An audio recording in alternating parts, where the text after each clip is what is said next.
শ্বেতা। আজকে আবার আপনাদের সামনে চলে এসেছি। দুর্গাপুজো মিটে গেছে, তাই আমার তরফ থেকে আপনাদেরকে সবাইকে জানাচ্ছি শুভ বিজয়ের অনেক অনেক অনেক শুভেচ্ছা। আর আজকেও চলে এসেছি আপনাদের জন্য আবার একটা রান্নার রেসিপি নিয়ে। আজকে যেটা করব সেটা ঝটপট হয়ে যাবে, সন্ধ্যেবেলাও খেতে পারেন বা ভাতের সাথেও খেতে পারেন। সেটা আলু দিয়ে করে দেখাবো, আলুর চপ। খুব সহজে করে দেখাবো যাতে সবাই করতে পারেন। চলুন কিভাবে করছি দেখতে থাকুন। আগে আমি সব গুছিয়ে নিই, তারপরে রান্নাটা শুরু করে দেবো।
চপের জন্য ব্যাটারটা রেডি করব। তার জন্য যা যা লাগবে আমি এখানে নিয়ে নিয়েছি, আর একটা বাটি নিয়ে নিয়েছি। এবার এর মধ্যে আমি একটা একটা করে উপকরণগুলো দিয়ে দিচ্ছি।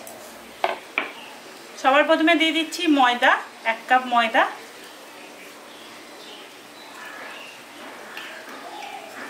তার সাথে দিয়ে দিচ্ছি বেসন, বেসনটাও 1 কাপ।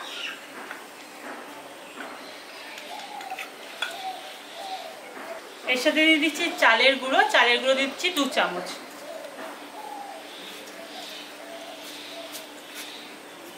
এখানে নিয়ে নিয়েছি কালো জিরে, 4 চামচের 4 ভাগের 1 ভাগ, এটা দিয়ে দিলাম।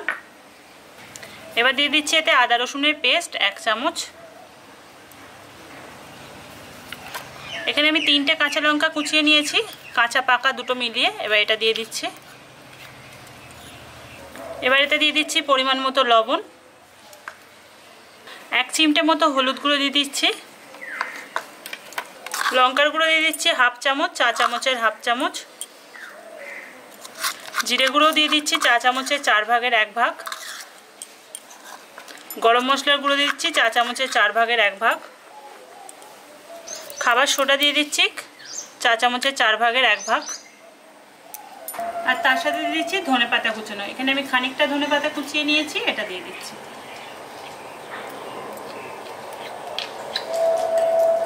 এখানে সব কিছু দিয়ে দিয়েছি। এবার এটা আগে শুকনো অবস্থায় ভালো করে মেখে নিচ্ছি।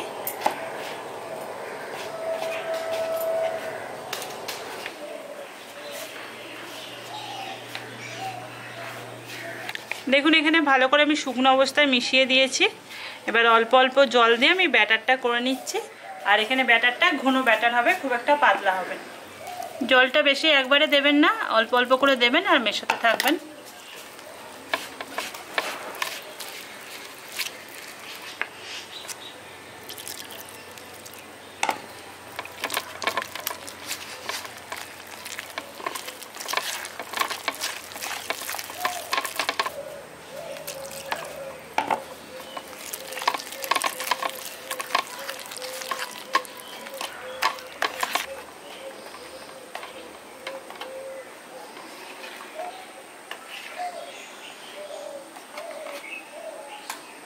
এখানে বেসনের ব্যাটারটা একদম রেডি হয়ে গেছে। দেখুন এর ঘনত্বটা আমি এরকম রেখেছি, খুব একটা পাতলা করে নিই। এবার এটা আমি নিয়ে গ্যাসের ওখানে চলে যাচ্ছি। কড়াইটা গরম করে নিয়েছি। এবার কড়াইয়ের মধ্যে আমি সাদা তেল দিয়ে দিচ্ছি।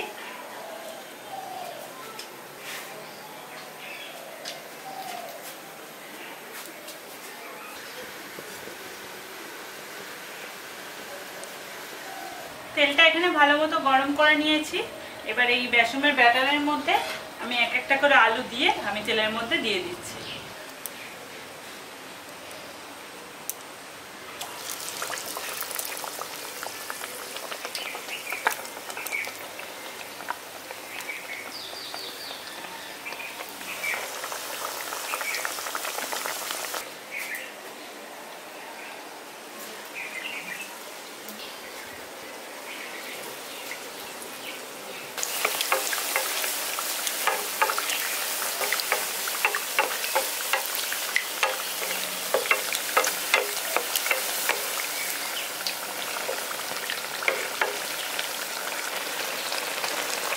এখানে যতগুলো আলুর চপ ধরলো আমি দিয়ে দিলাম।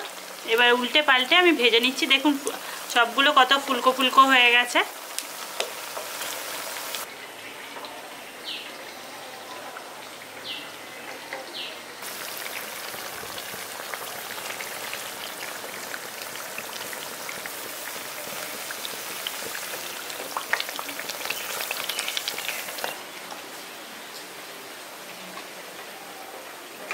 এখানে চপগুলো দেখুন হয়ে গেছে, প্রত্যেকটা সমান করে আমি ভেজে নিয়েছি।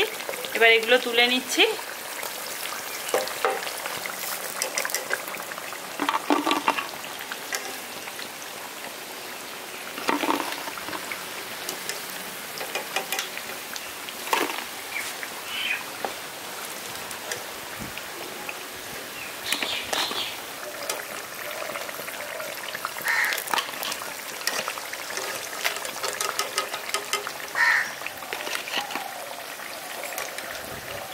এখানে ফুলকো ফুলকো আলুর চপ রেডি হয়ে গেছে। এবার এগুলো আমি নিয়ে চলে যাচ্ছি। আর আপনারাও এইভাবে করবেন, তাহলে দেখবেন সন্ধ্যেবেলা মুড়ি দিয়ে আর কিচ্ছু লাগবে না। আপনাদের যদি এই রেসিপিটা ভালো লাগে তাহলে একটা লাইক করে দেবেন। আর যদি এখনও চ্যানেলকে সাবস্ক্রাইব করে না থাকেন তাহলে প্লিজ সাবস্ক্রাইব করে দিন। আর পারলে প্রত্যেকটা ভিডিও দেখবেন আর নোটিফিকেশানটা অন করে নেবেন, যাতে নতুন নতুন ভিডিও পড়ার আপডেটটা আপনাদের কাছে চলে যায়। আবার নেক্সট দিন আসবো কোনো নতুন রেসিপি নিয়ে। সবাই ভালো থাকবেন। আজকের মতো বাই।